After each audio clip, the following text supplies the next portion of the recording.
ದಲಿತ ಒಕ್ಕೂಟ, ಕನ್ನಡಪರ ಒಕ್ಕೂಟ ಹೋರಾಟಗಾರರು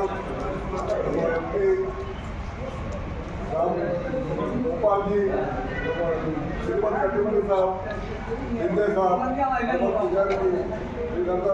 साहब, मुखंडे, आज का ये बहुत दुख की बात है। हम परसों इस भाग के लिए बेलगाम में असेंबली सेशन चला, स्पेशल सेशन, जो मतलब ये भाग बहुत पिछड़ा भाग है। हैदराबाद कर्नाटक KKRDB ಸರ್ಕಾರ, ಕಾಂಗ್ರೆಸ್ಸಿನ ಕರ್ನಾಟಕ ಸರ್ಕಾರ ಇವತ್ತು ಶಾಲೆಗಳನ್ನ ಮುಚ್ಚತಕ್ಕಂಥದ್ದು, ಕೈ ಹಾಕಿರ್ತಕ್ಕಂಥದ್ದು ಇದು ನಾಚಿಕೆಗೇಡಿಯ ಸಂಗತಿ ಅಂತಕ್ಕಂಥದ್ದನ್ನ ತಿಳ್ಕೊಳ್ಬೇಕಾಗ್ತದೆ ನಾವೆಲ್ಲ.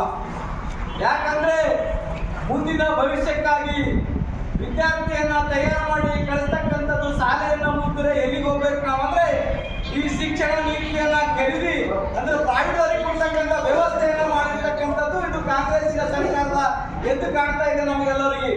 ಬಂಧುಗಳೇ, ನೀವೇನಾದ್ರೂ ನಿಮ್ಮ ಮಾನ ಮರ್ಯಾದೆ ಏನಾದ್ರೂ ಇದ್ರೆ ಸರ್ಕಾರಿ ಶಾಲೆಯನ್ನ ಇನ್ನಷ್ಟು ಪುನಶ್ಚೇತನಗೊಳಿಸಿ, ಸ್ಕೂಲ್ಗಳಿಗೆ ಟೀಚರ್ಗಳ ನೇಮಕ ಮಾಡಿ ಪುನಶ್ಚೇತನವನ್ನು ಗಳಿಸಿ ಮಾಡಿ ಮುಂದಿನ ಈ ದೇಶದ ಭವಿಷ್ಯಕ್ಕಾಗಿ ವಿದ್ಯಾರ್ಥಿಗಳನ್ನು ತಯಾರು ಮಾಡ್ತಕ್ಕಂಥದ್ದನ್ನ ಕೆಲಸ ಮಾಡಿ. ನೀವೆಲ್ಲಾದ್ರೂ ಬಡವರು, ದೀನ ದಲಿತರು ಓದ್ತಕ್ಕಂಥ ಶಾಲೆಗಳನ್ನು ಮುಗಿಸಿದ್ರೆ ನಾವು ಎಲ್ಲಿಗೆ ಹೋಗ್ಬೇಕ್ರಿ? ನಾವು ಶ್ರೀಮಂತರೇನಿಲ್ಲ, ಎಲ್ಲ ಹಳ್ಳಿಗಳು ಓದ್ತಕ್ಕಂಥ ಬಡವ್ರ ಮಕ್ಕಳಿದ್ದೀವಿ.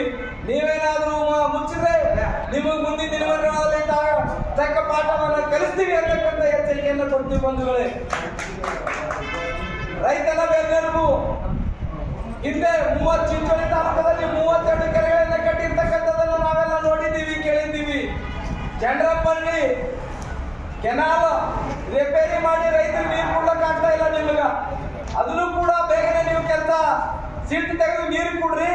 ವೈದ್ಯಾಧಿಕಾರಿಗಳು ಏನಂದ್ರ ಸಮುದಾಯ ಭವನ ಆರೋಗ್ಯ ಕೇಂದ್ರಗಳನ್ನ ನೋಡಿ ಇದು ಮಾಡಿ ನೀವೇನು ಆರೋಗ್ಯ ಕೇಂದ್ರ ಮಾಡ್ತಾ ಇದ್ದೀರಿ, ಇದು ಬಹಳ ತಪ್ಪದ ನೀವು ಮಾಡ್ತಾ ಇರ್ತಕ್ಕಂಥದ್ದು.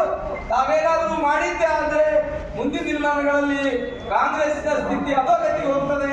ನೀವು ತಕ್ಕ ಪಾಠ ಕಲಿಸ್ತೀವಿ ಅಂತಕ್ಕಂಥ ಎಚ್ಚರಿಕೆಯನ್ನು ಕೊಟ್ಟು ನನ್ನ ಮಾತಾಡೋದನ್ನು ಮಾಡಿಕೊಟ್ಟಿರ್ತಕ್ಕಂಥ ತಾವೆಲ್ಲರಿಗೂ ಧನ್ಯವಾದ ಹೇಳ್ತೀನಿ.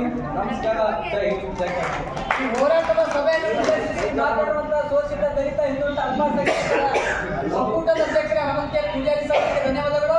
ಅದೇ ರೀತಿ